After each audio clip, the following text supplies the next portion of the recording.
voltando para junto deles, lhes falou outra vez. Escolheu Simeão e o algemou na presença deles. José ordenou que lhes enchessem de cereal os sacos e lhes restituíssem o dinheiro a cada um no saco de cereal e os suprissem de comida para o caminho. E assim foi feito. E carregaram o cereal sobre os seus jumentos e partiram dali. Amém? Senhor Jesus, nós queremos colocar nas tuas mãos as nossas vidas, pedir que o Senhor, através da tua santíssima palavra, continue agora a falar e ministrar aos nossos corações. Que nessa noite, meu Deus, não venha escapar ninguém, ó Deus, de ter um encontro com o Senhor e com a tua palavra. Que todos nós aqui venhamos, ó Deus, aprender do teu Santo Espírito e que o teu Espírito tenha liberdade no nosso meio para falar aos nossos corações. Assim nós oramos no nome de Jesus. Amém. Esse é o primeiro encontro de José com os seus irmãos no Egito. Nós já vimos aí algumas mensagens de quando tudo isso começou, quando José, aos 17 anos de idade, começou a ter sonhos e talvez pela pouca idade, a imaturidade que tinha, começou a contar esses sonhos para os seus irmãos. E os seus irmãos passaram a odiá-lo cada vez mais. José já era invejado pelos irmãos, porque Jacó amava mais José do que os outros. E ele passou então a ser odiado. Quando nós olhamos para esse texto, meus queridos irmãos, fica evidente no exemplo da vida de José algo maravilhoso que às vezes escapa aos nossos olhos e também ao nosso entendimento, que é a providência divina. Nós estamos sempre buscando um milagre. E se eu pedisse para vocês descrever um milagre, provavelmente todos aqui, ou a grande maioria, saberia dizer que o milagre é uma intervenção divina sobre as leis naturais que ele mesmo criou. Por exemplo, Jesus não foi nadando até os discípulos. Jesus foi caminhando por cima das águas. Ali aconteceu um milagre. Jesus pegou alguns pães e peixes, partiu, deu graças e fez o quê? Multiplicou e abençoou, ali alimentou uma grande multidão. O que aconteceu ali? Um milagre. Lázaro estava morto, já faziam 4 dias. O que é que Jesus fez? Um milagre. O milagre é uma intervenção divina contra as próprias leis que Deus criou. Porém, existe uma distinção entre milagre e providência divina. E esse é um texto claro sobre a providência divina. No milagre, como eu disse, Deus suspende e altera as leis da natureza que ele próprio estabeleceu e criou.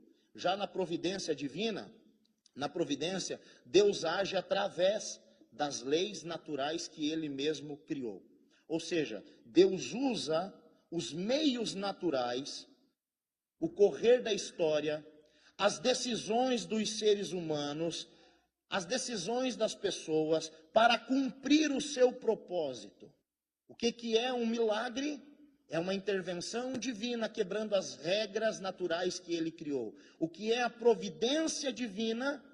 É Deus usando os meios naturais para cumprir o seu propósito. E nós vamos ver aqui que Deus usou os meios naturais, as decisões, inclusive decisões que nós julgamos malignas e eram decisões erradas dos seus irmãos, dos irmãos de José, de jogar ele dentro de uma cisterna e vendê-lo como escravo para o Egito. Deus usou isso para o bem do seu próprio povo. Então eu quero chamar a sua atenção, porque às vezes você pode estar pensando, Deus não está trabalhando na minha vida. E Deus tem 2 jeitos de trabalhar. Deus vai trabalhar na sua vida fazendo um milagre, ou Deus vai trabalhar na sua vida por meio de uma provisão divina, usando os meios naturais e legais para cumprir o seu propósito. Versículos 5 e 6. Entre os que iam, pois, para lá, foram também os filhos de Israel, pois havia fome na terra de Canaã. José era governador daquela terra. Era ele quem vendia para todos os povos da terra.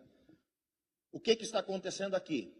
qual que é a providência divina que está acontecendo nesse texto. Vamos lembrar? José foi vendido pelos seus irmãos para mercadores que iam para o Egito. Sim ou não?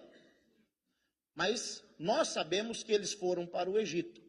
Os irmãos de José não sabiam. Eles venderam José para os ismaelitas. Em um texto vai dizer ismaelitas, depois vai dizer midianitas. Eles venderam José para uma caravana que ia passando no deserto, que por coincidência foi para o Egito, mas poderia ter ido para qualquer outra parte da terra, qualquer outro reino, mas aquela caravana foi para o Egito. No Egito, José é comprado pelo capitão da guarda de Faraó. Como é que é o nome dele? Potifar. José poderia ter sido comprado por qualquer outra pessoa no Egito, mas aprove ao Senhor providenciar que José fosse comprado pelo capitão da guarda de Faraó. Na casa de Potifar, José vai ser acusado pela esposa de Potifar de ser um assediador. E não por coincidência, José vai parar aonde? Na prisão do rei. Não existia só uma prisão no Egito, principalmente para o crime que José cometeu, mas aprove ao Senhor conduzir José para a prisão chamada prisão do rei. Dentro da prisão do rei estavam lá guardados, trancafiados, 2 funcionários do rei, um copeiro e um padeiro. Esses homens tiveram sonhos e José interpretou exatamente os sonhos daqueles homens. E conforme José deu a interpretação, aqueles sonhos aconteceram. Faraó também teve 2 sonhos. Quando o Faraó teve 2 sonhos, ninguém no Egito conseguiu interpretar aqueles sonhos. Foi então que o copeiro, 2 anos depois que tinha saído da prisão, conforme José tinha dito, se lembrou de José. E é tão interessante que no capítulo 41, versículo 9, quando o copeiro do rei, ele se lembra de José, ele diz assim: hoje me lembro das minhas ofensas. Em algumas versões, hoje eu me lembro dos meus pecados. Por que é que o copeiro do rei se lembrou dos seus pecados?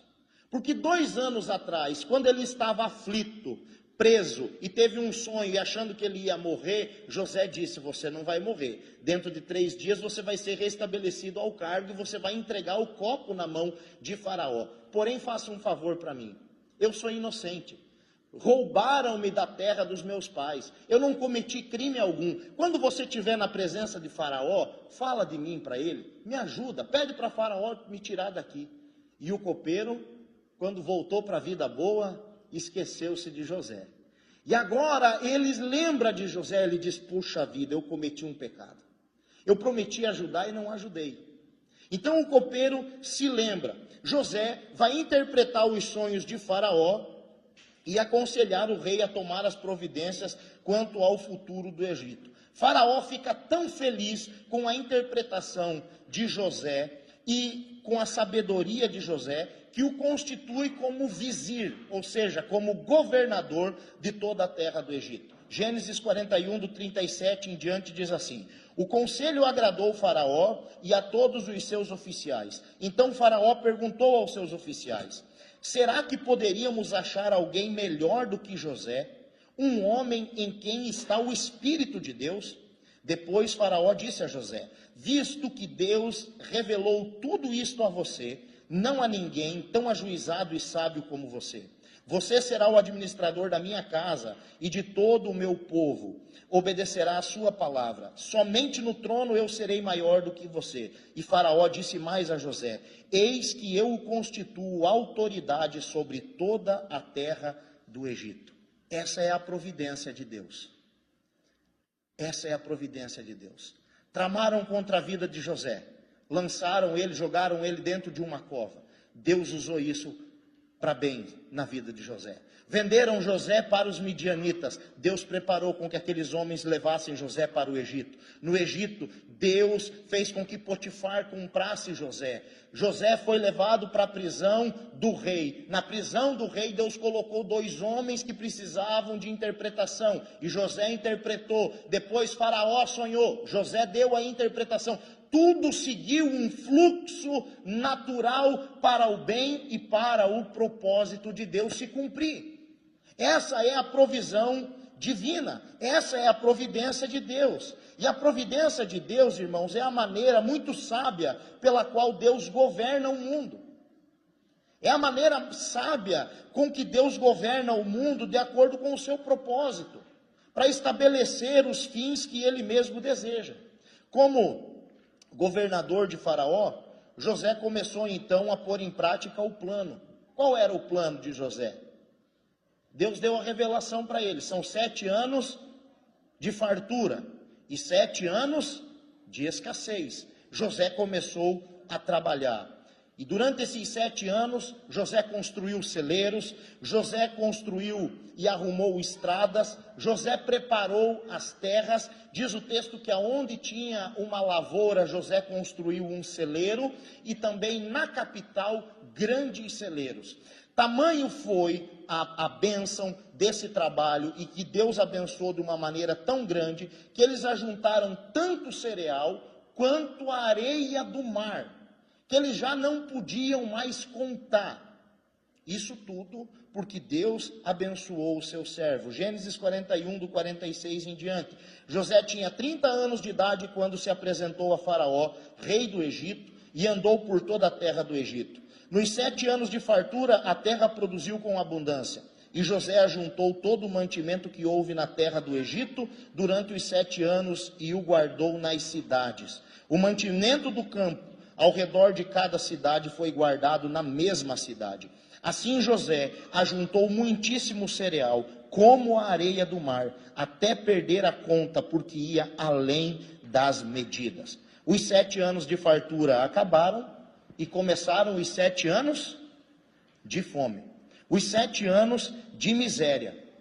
E isso é muito sério. Como é que Deus punia o povo antigamente? Pestes e fome. Peste, fome e prisão. Quando Deus levantava um reino para subjugar outro reino. Exemplo, o exílio babilônico. O povo de Deus foi conquistado e ficou preso 70 anos na Babilônia. Assim Deus usava. Como é que Deus trazia fome sobre a terra? Fechando os céus. Sem chuva, a terra não produz. Você já parou para imaginar 7 anos de uma fome mundial, de uma miséria extrema? Diz o texto sagrado que já tinham se passado 2 anos de fome, quando Abraão vai olhar para os filhos dele, aí a gente chega aonde nós começamos, no capítulo 42, e vai dizer para os filhos deles: vocês vão ficar parados até quando? Aqui, ele chama a atenção, veja aí. Jacó. Quando Jacó soube que havia mantimento na terra do Egito, disse a seus filhos: por que vocês estão aí olhando uns para os outros? Vocês têm que tomar uma atitude. Jacó chama a atenção e fala: nós estamos em crise. Nós estamos vivendo uma crise. Vocês não estão entendendo que não está chovendo, a terra não está produzindo, vocês são pastores, nós temos um grande rebanho e o nosso rebanho está morrendo. E eu quero chamar a sua atenção, meu querido irmão que está aqui, para isso. Você, se está vivendo uma crise, você precisa tomar uma atitude na sua vida. E Jacó chama os seus filhos e diz: vocês precisam se levantar e fazer alguma coisa. Todos os dias nós estamos vendo caravanas e mais caravanas descendo ao Egito. É certo que no Egito tem cereal. Existe algo que está acontecendo no Egito que não está acontecendo nos outros lugares. Vocês vão esperar morrer todo o rebanho? O que é que vocês vão esperar? E às vezes, meus irmãos, é necessário um choque de realidade. Porque você está esperando na sua vida um milagre, quando Deus quer agir na sua vida através de uma providência. Deus vai ser glorificado dos dois jeitos. Agindo Ele pelos meios naturais, ou fendendo o céu e fazendo chover aonde não chove. Mas nós temos que tomar uma posição. E Jacó chama os filhos, faz uma reunião familiar e diz: nós precisamos fazer alguma coisa, senão vamos morrer. E os 10 filhos então vão para o Egito. Como eu disse, Jacó e seus filhos possuíam muito gado, muitas ovelhas. Eles eram pastores bem-sucedidos, eram prósperos na terra de Canaã. Mas estavam ficando pobres, estavam empobrecendo. Não chove, o gado vai se alimentar do quê? Você vai perder o que você tem. E Jacó chama a atenção e diz: vocês precisam agir. Quando Jacó viu isso, viu aquelas caravanas indo para o Egito comprar cereais, então ele mandou seus filhos ir para lá também. Versículo 2, e acrescentou: ouvi dizer que há cereais no Egito, vão até lá e comprem cereais para que vivamos e não morramos. Então, 10 dos irmãos de José foram para comprar cereal do Egito. Mas Jacó não enviou Benjamim, o irmão de José, na companhia dos irmãos, porque dizia: e se lhe acontecer algum desastre? Jacó está com o coração aflito. Ô meus irmãos, já fazem 20 anos que na mente de Jacó, José morreu. Jacó está aflito. Benjamim é o filho mais novo. Benjamim passou a assumir o lugar no coração de Jacó, que José habitava aquele lugar. Aquela viagem de Canaã, mais precisamente na terra de Hebrom, até as fronteiras do Egito, era mais ou menos uma viagem de 300 quilômetros. Com montaria, como eles estavam, jumentos e camelos provavelmente, eles iam levar entre 10 e 15 dias de viagem. Mais ou menos isso. Porém, Jacó não deixou Benjamim junto com eles. Ele disse: não, e se acontecer alguma coisa com Benjamim? Já aconteceu com José. Já aconteceu algo com José. Eu não posso perder Benjamim. Benjamim é o filho mais novo, é o filho da minha amada Raquel. Eu não posso perder Benjamim como eu perdi José. Jacó se culpava por conta de uma mentira. Você vê como a mentira ela é tão desgraçada? Os irmãos venderam José, pegaram a sua túnica, rasgaram, ensoparam ela em um sangue de bode e mandaram entregar para o pai Jacó, dizendo: ó, teu filho provavelmente foi devorado por uma fera. E Jacó sepultou um filho vivo. Você já imaginou? Jacó sepultou um filho vivo. No seu coração, José tinha morrido. Aquela ferida estava completamente aberta. Porém, nós vamos ver aqui agora o plano de José para descobrir o paradeiro do seu irmão mais novo. Versículo 6, preste atenção. José era governador daquela terra. Era ele quem vendia para todos os povos da terra. Os irmãos de José vieram e se prostraram com o rosto em terra diante dele.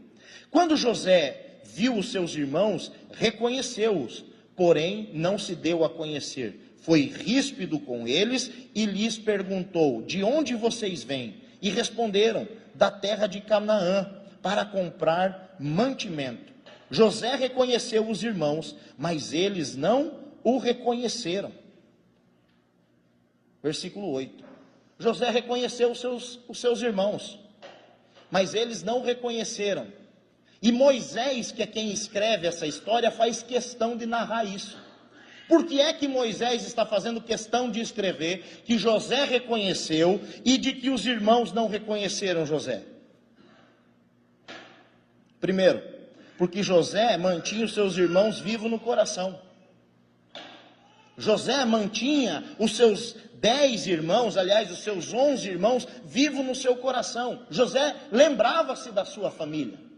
Quando José diz que o nome do seu filho é Manassés, ou seja, Deus me fez esquecer de todo o meu trabalho, nós vimos que trabalho é sofrimento, e de toda a casa do meu pai, ele estava falando das ofensas que ele recebeu dos seus irmãos. Mas José não se esqueceu do seu pai, nem dos seus irmãos, ele mantinha os seus irmãos vivos no seu coração. Agora, os irmãos de José já tinham sepultado o irmão no coração. Nós devemos também levar, em segundo lugar, em consideração que José estava irreconhecível. Era costume dos egípcios se barbearem e raspar a cabeça. Eles não gostavam de cabelo e nem de barba. Eles também pintavam os olhos e usavam uma espécie de chapéu, uma touquinha na cabeça. O menino que foi vendido tinha 17 anos. O homem que está na frente deles tem 39 anos de idade agora. 39 anos de idade.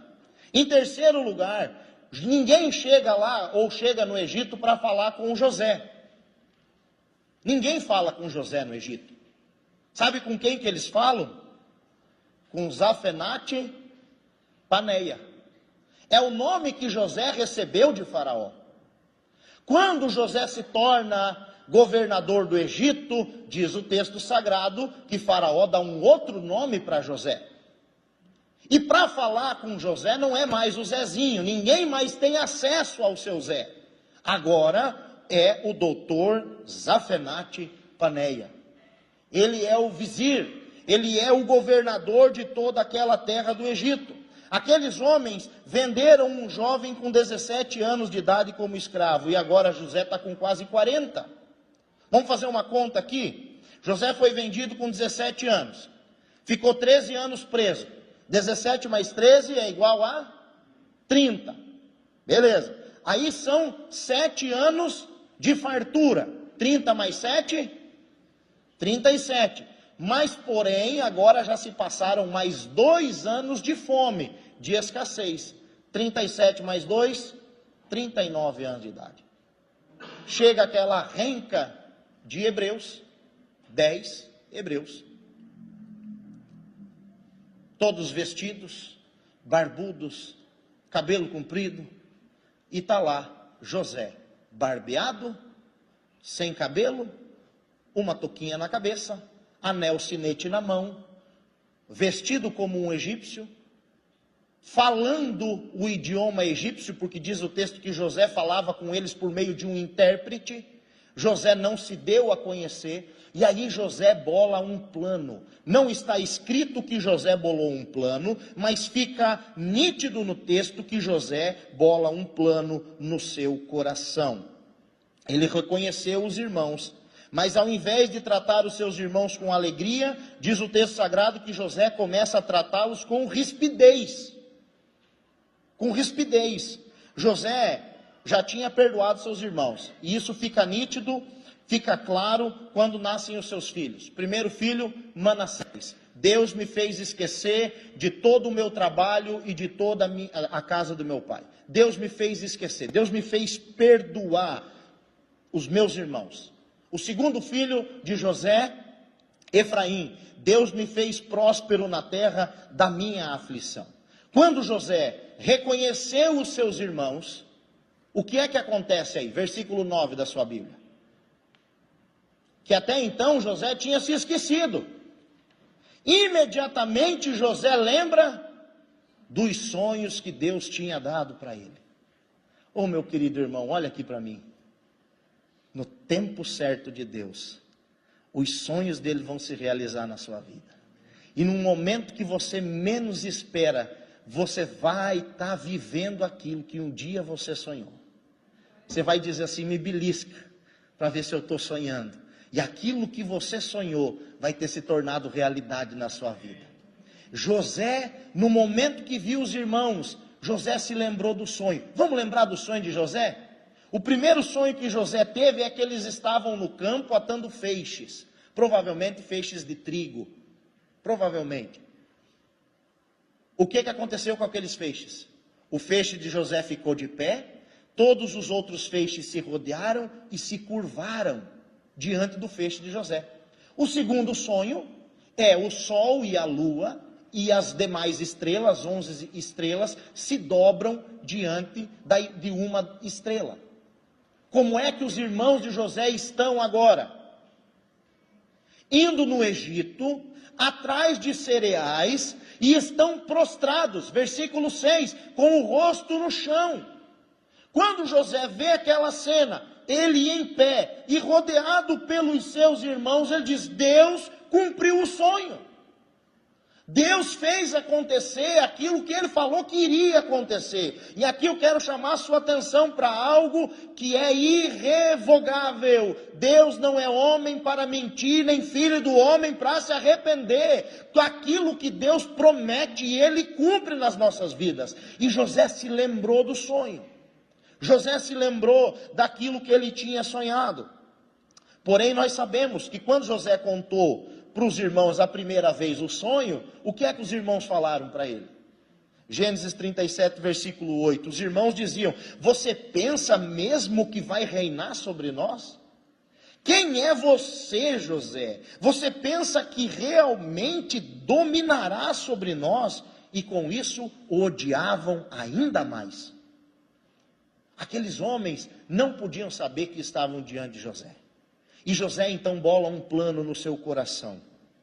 Quando José viu seus irmãos prostrados diante dele, imediatamente ele elaborou um plano no seu coração. E aí ele diz o seguinte, o versículo 9 continua: Porém José, aliás, disse: vocês são espiões e vieram para ver os pontos fracos da terra. Por que José fala isso? Porque José quer descobrir o paradeiro de Benjamim e de Jacó. O que aconteceu? José está 22 anos longe de casa, irmãos. 22 anos sem notícia do pai que ele amava tanto e era tão amado pelo pai. Notícia do seu irmãozinho mais novo. José está feliz por reencontrar os irmãos, e nós vamos ver mais na frente que José vai ter que sair da presença dos irmãos para chorar. Ele está emocionado, ele está comovido, mas José está curioso e ele não pode perguntar, porque ele sabe da índole dos irmãos. Qual é a imagem que José tem dos seus irmãos?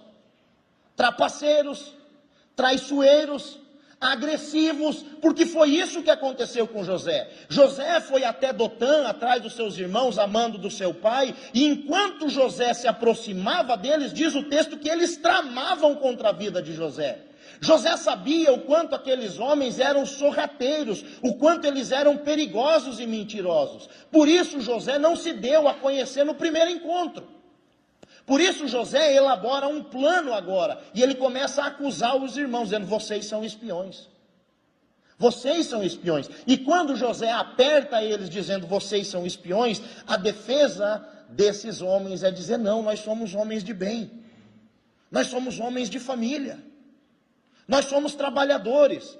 Nós trabalhamos com o nosso pai. Aqui é todo mundo filho do mesmo pai. O nosso irmão mais novo está com o nosso pai. E José começa a apertar mais o cerco e dizer: não, eu não acredito em vocês.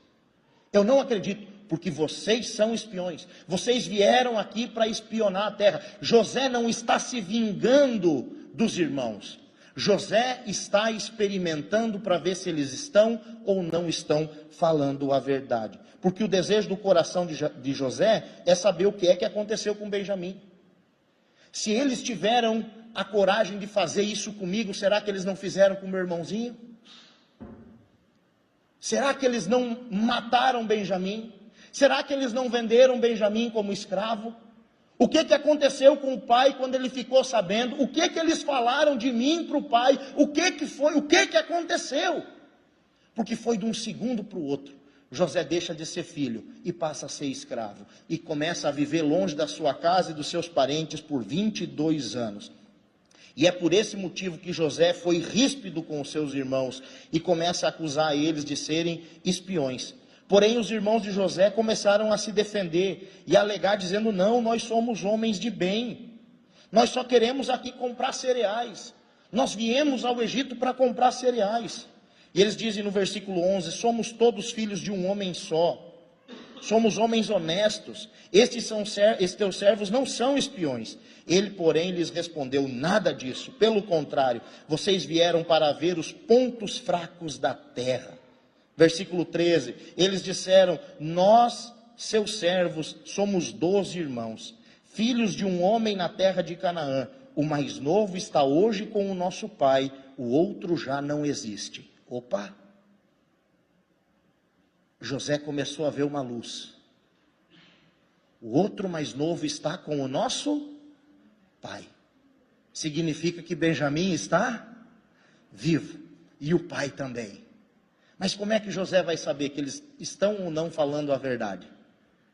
Aqui José faz uma jogada de mestre. Ele é autoridade, não autoridade máxima no Egito, mas abaixo de Faraó é José, irmãos. Abaixo de Faraó é José. E José, mediante uma alegação que ele mesmo cria, sem prova nenhuma, ele olha para a cara dos irmãos e diz: vocês são espiões. E os irmãos dizem: nós não somos. José diz: vocês são espiões. Nós somos homens honestos. Ele diz: não quero saber, vocês são espiões. E diante disso José manda prendê-los, todos. Versículo 16 e 17. Envie um de vocês e busque o seu irmão. Vocês ficarão detidos para que sejam provadas as palavras de vocês, se há verdade no que dizem, ou se não. Juro pela vida de Faraó que vocês são espiões. Versículo 17. Deixou todos presos por 3 dias. Isso é uma tática militar. Isso é uma tática de interrogatório. A polícia faz muito isso. Ela pergunta para você 20, 30, 50, 100 vezes a mesma coisa de maneira diferente. Para ver se você muda a versão. Para ver se você muda aquilo que você está falando. Se você muda o discurso. E José ficou 13 anos preso. Agora ele deixa os irmãos 3 dias. Ele diz: vamos dar uma chave, um chá de cela para eles. Para ver se eles vão confessar ou não. Se essa é a verdade ou não. Se eles estão querendo me passar para trás. Ou é verdade o que está acontecendo. Depois de 3 dias. E aqueles homens sofreram essa acusação de José, e essa acusação de José era algo muito sério, porque antigamente, naquele mundo antigo, era isso que as pessoas faziam. Eles enviavam espiões. Lembra dos espias que foram ver a terra? Qual era o objetivo dos espias? Encontrar os pontos fracos, para depois vir com um exército e saquear aquele local, dominar aquele território. Essa acusação de José garantia que os seus irmãos deveriam ficar presos e, por consequência, depois serem mortos. E aí José faz um combinado com eles. Quer saber de uma coisa? Vocês vão ficar presos. Eu vou segurar 9 de vocês presos e vou liberar um. Você for liberado, vai voltar para casa, vai trazer o seu irmão mais novo aqui, e aí eu vou saber que vocês são homens de bem. Passados 3 dias, José chega na prisão, na cela, e muda de ideia. Versículo 18. No 3º dia, José lhes disse: façam o seguinte e viverão, pois temam a Deus. Se são homens honestos, que um de vocês fique detido aqui onde estão presos. Os outros podem ir levando cereal para matar a fome das suas famílias. E tragam-me o irmão mais novo, com que serão verificadas as palavras de vocês, e vocês não morrerão. E eles se dispuseram a fazê-lo. Quando passou os 3 dias, José chegou e falou: vamos fazer o seguinte, em vez de ficar 9 presos e um ser solto, eu vou deixar um preso, e 9 de vocês vão ser soltos. Vocês vão com todos os cereais que vocês vieram para comprar, vocês não vão morrer de fome, os rebanhos de vocês não vão morrer de fome, a família de vocês não vai morrer de fome. Porém, quando acabar esse cereal, e só tem aqui no Egito para comprar, não tem outro lugar, não apareçam aqui sem o irmão mais novo de vocês. Se vocês vierem aqui sem o irmão mais novo, eu vou saber que vocês são espiões, e todos vocês vão morrer. É isso que José faz. Aqueles homens estavam completamente assustados com aquela situação. Até porque, irmãos, eles foram com a intenção apenas de comprar mantimento, e para matar a fome, para não morrerem de fome, não ver os seus animais morrerem de fome. E agora, de um segundo para o outro, aqueles homens que entraram no Egito como homens livres, estão sob uma pena de morte presos na prisão do rei. Eles puderam experimentar um pouquinho da sensação que José experimentou também. Como governador do Egito, José então deu uma carta de confiança, dizendo: vocês podem ir, mas um de vocês será necessário que fique aqui. Quando José fez essa proposta de garantia, de segurar um deles como garantia, eles toparam. Eles não sabiam quem iria ficar, mas eles aceitaram. Contudo, recaiu sobre eles o peso da culpa. Versículo 21. Então disseram entre si: na verdade estamos sendo castigados por causa do nosso irmão, pois vimos a angústia de sua alma quando nos pedia e não lhe demos ouvidos. Por isso nos sobrevém agora esta ansiedade. Ô meus irmãos, quando José foi jogado dentro daquela cisterna vazia, ele se desesperou. Ele se desesperou, a sua alma ficou angustiada. E diz o texto que enquanto José gritava e clamava e implorava pela sua vida, esses outros irmãos estavam tomando sua refeição lá em cima. E agora, eles estão dizendo: está acontecendo isso conosco, porque nós cometemos um pecado. Há 22 anos nós cometemos um pecado. Há 22 anos, e agora caiu sobre nós. Note que até agora eles não falaram o nome de Deus. Eles não têm coragem de dizer: é Deus que está nos castigando. Mas de uma maneira ou outra eles sabem que a dívida chegou, que a fatura chegou, que agora eles vão ter que pagar a conta. E Rúben, que é o mais velho, diz: na verdade eu disse, não pequem contra o jovem, mas vocês não quiseram me ouvir, pois agora estão vendo que o sangue dele está sendo requerido de nós. Realmente eles acreditavam que José tinha morrido. E por conta de que José morreu, agora eles estavam presos e estava acontecendo toda aquela desgraça na vida deles. Eles começaram, irmãos, a se culpar pelo que haviam feito com José.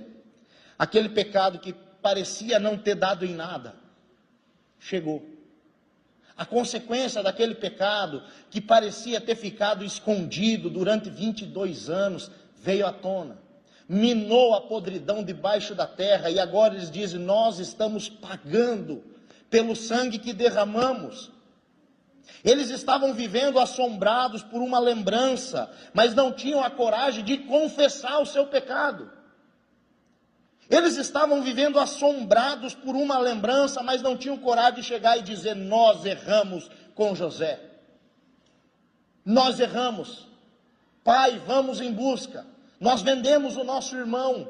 Jacó teria movido mundos e fundos para resgatar José, porque ele amava José, mas aqueles homens preferiram ficar com a mentira. E você já percebeu, irmãos, como a mentira é devastadora.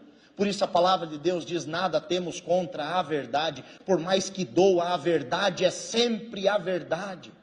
A mentira, ela sempre precisa de um algo a mais, de um algo a mais, de um detalhe a mais, e aí ela vai se deteriorando, ela vai apodrecendo, e é igual você querer maquiar um cadáver, vai chegar uma hora que a caveira vai aparecer, não tem como manter aquilo, e aqueles homens estão assombrados, vivendo presos a um pecado, durante 22 anos, eles estão dizendo: tudo de ruim que está acontecendo é culpa do que nós cometemos. E quantas pessoas não estão assim? Acontece alguma coisa ruim, já lembra do pecado que não confessou e diz: provavelmente eu estou sofrendo por conta disso, por conta daquilo. E você está sofrendo, mas não tem coragem de pedir perdão. Eles não sabiam que aquele governador egípcio, chamado de Zafenate-Paneia, era na verdade seu irmão José. Eles pensavam que o governador não estava entendendo nada do que eles estavam falando, e José estava entendendo tudo. Versículo 23 e 24. Eles, porém, não sabiam que José os entendia, porque lhes falava por meio de um intérprete. E retirando-se deles, José chorou. Eu entendo esse choro de José como um choro de alívio. O choro de alguém que está vendo agora que os seus irmãos estão mudando. José se retirou para chorar, mas não de raiva, e sim aliviado. Ele percebeu que algo estava mudando no coração dos seus irmãos. que eles viviam atormentados por conta do pecado, do crime que tinham realizado contra a vida dele. Diz o texto: depois, voltando para junto deles, lhes falou outra vez, escolheu Simeão e o algemou na presença deles. Nós não sabemos o porquê que José escolheu Simeão, mas aqui tem alguns detalhes que fica evidente na história. O que nós sabemos que Simeão é filho de Jacó com Lia. Ele é o irmão mais velho de Diná. Diná foi estuprada por Siquém. E Simeão liderou o massacre contra todos os homens de Siquém. Por conta desse fato, alguns comentaristas dizem que foi Simeão quem incitou os irmãos a matar José. Porque o começo ali, eles não queriam vender José, eles queriam matar José. E Simeão é um homem violento. Simeão é um homem que usa a espada. Simeão tem uma índole agressiva. E talvez possa ser isso, que José falou: esse meu irmão precisa de uns anos de cadeia, ou de uns dias de cadeia. Quanto demorar? Ele precisa ficar preso para refletir um pouco sobre a sua vida. E talvez tenha sido esse o motivo de José ter escolhido Simeão, aquele que liderou os seus irmãos contra um massacre em Siquém. E José então deixou Simeão preso naquela masmorra. Diz o texto, versículo 24, 25 e 26. José ordenou que eles enchessem de cereal os sacos e lhes restituíssem o dinheiro, a cada um no saco de cereal, e os suprissem de comida para o caminho. E assim foi feito. E carregaram o cereal sobre os seus jumentos e partiram dali. Partiram os 9 e ficou Simeão preso. Eu quero encerrar, meus irmãos, esta mensagem com algumas aplicações para as nossas vidas. A primeira aplicação, para o meu e para o seu coração: Deus é santo e justo. Essa é uma verdade, irmãos, inegociável das Escrituras. Ninguém peca impunemente contra Deus. Deus é santo e justo. Ninguém peca impunemente contra Deus, embora possa parecer que num primeiro momento Deus não viu, que você conseguiu cometer essa ofensa, esse pecado, e nada aconteceu, você não sofreu um acidente, seu carro não quebrou, você não ficou doente, não caiu um raio na sua cabeça. Isso não significa que esse pecado não foi visto por Deus. Esses homens foram cobrados por esse pecado 22 anos depois, porque Deus é santo e é justo. Deus é santo e é justo. Talvez as pessoas não tenham levado essa verdade tão a séria, porque ainda não começou a chegar na vida delas a fatura dos pecados cometidos, das iniquidades cometidas e não confessadas ao Senhor. E não os pedidos de perdão. Contudo, esse texto, irmãos, nos ensina que Deus, Ele tudo vê, e que cedo ou tarde Deus vai trazer para um ajuste de contas. Todos nós, cedo ou tarde, vamos ajustar as nossas contas com Deus. Em segundo lugar, eu quero destacar aqui a bênção de ter a consciência tranquila. Que maravilha! São 10 homens que não conseguem dormir bem à noite, mas tem um no Egito que foi prejudicado, que foi vendido como escravo, e está podendo colocar a cabeça no travesseiro e dizer: Manassés, Deus me fez esquecer. Efraim, Deus me fez prosperar. A bênção de ter a consciência tranquila. Uma pessoa com a consciência tranquila não é uma pessoa que não possui pecados, ou uma pessoa que não comete ou nunca cometeu pecado, até porque nós somos pecadores. Eu e vocês somos pecadores. A questão aqui, irmãos, de ter a consciência tranquila é não ter esqueletos guardados dentro dos armários. É não ter podridão trancafiada dentro do porão da nossa alma. É não ter pecados escondidos, não confessados, pecados que ficam no oculto do coração, nas trevas da alma, que não são trazidos à luz. A questão, meus irmãos, não é não pecar, mas não se arrepender do pecado, porque pecar nós pecamos. Entenda que o problema não são os nossos pecados, mas são os nossos pecados não tratados. Os pecados não confessados, esses que acusam, esses que fazem você sofrer. A palavra de Deus nos diz em 1 João 1,9, se confessarmos os nossos pecados, Ele é fiel e justo para nos perdoar os pecados e nos purificar de toda injustiça. Provérbios capítulo 29, versículo 1, quem insiste no erro, depois de repreendido muitas vezes, será destruído de repente, sem que haja cura.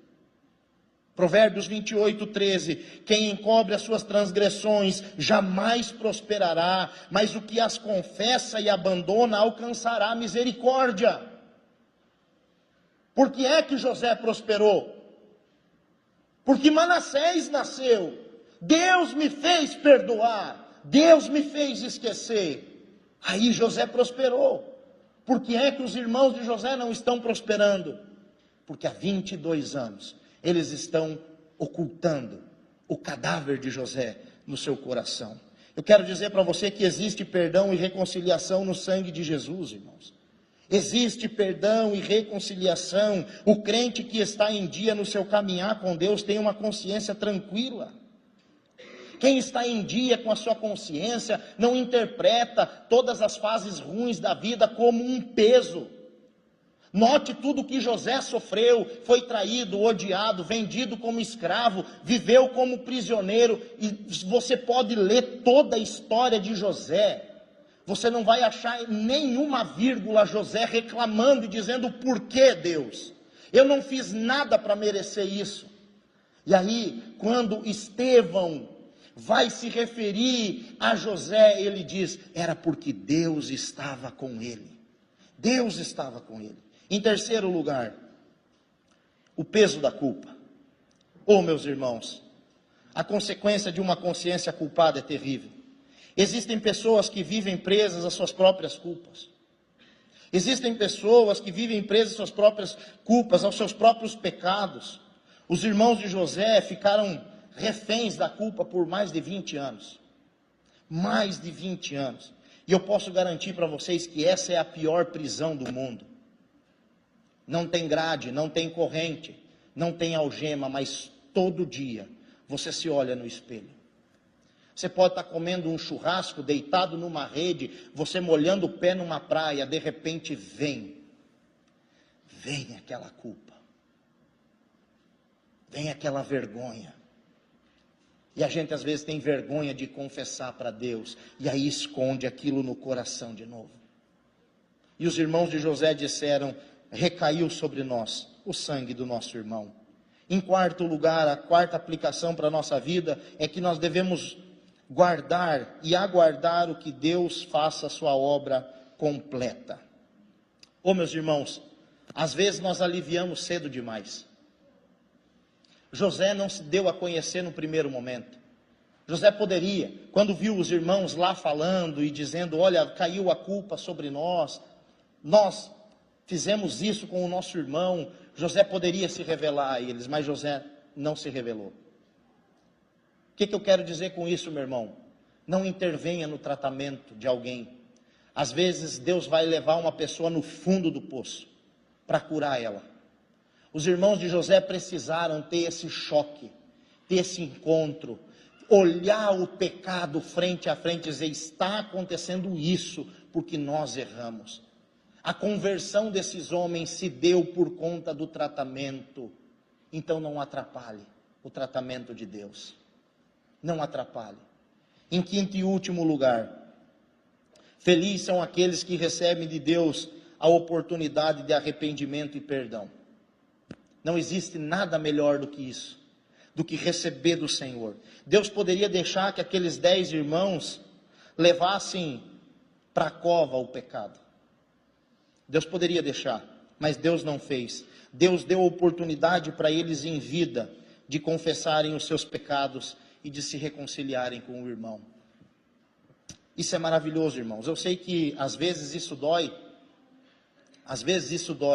mas é melhor você acertar as suas dívidas com Deus, enquanto há misericórdia.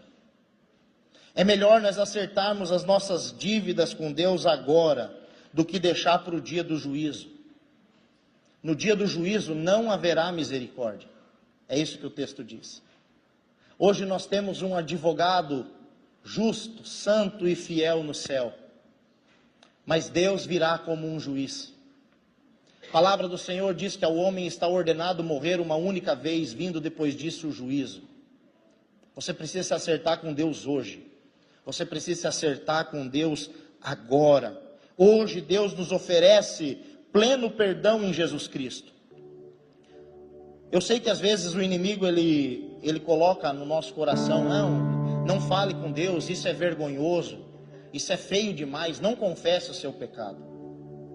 Quero dizer para você, irmãos, que não pense que você é feliz porque o seu pecado não foi descoberto.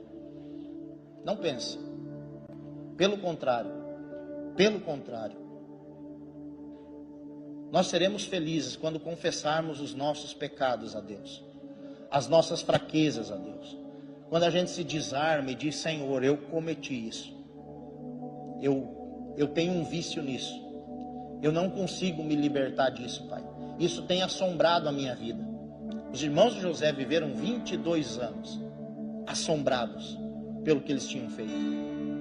Nós precisamos, irmãos, com o coração aberto, chegar diante de Deus, sem máscara, sem hipocrisia, e dizer: Senhor, existe coisa dentro de mim que eu não me orgulho, e eu quero que o Senhor tire isso. Eu quero pedir perdão, Pai, porque eu sei que é errado o que eu fiz e o que eu ainda continuo fazendo, mas eu não quero mais fazer, eu não quero mais viver assim. Nesse dia, com toda certeza, quando você trouxer isso à luz, você vai ser feliz, porque o perdão é a chave dessa cadeia. O perdão é a chave da prisão da culpa. É o perdão. É necessário o perdão. E hoje Deus convida você para o arrependimento. Hoje Deus chama você, mediante essa palavra que nós vimos aqui, a você confessar os seus pecados, porque Deus é fiel e justo para nos perdoar de todos os pecados. Coloque-se de pé no seu lugar. Se há necessidade de você liberar perdão para alguém agora, enquanto a equipe de louvor estiver cantando, perdoe essa pessoa. Se há necessidade de você pedir perdão para alguém, talvez para sua esposa, para o seu esposo, para os seus filhos, enfim, se essa pessoa estiver aqui, peça perdão agora, se reconcilie. Não viva mais refém da culpa. O perdão é a libertação da culpa que eu e você precisamos.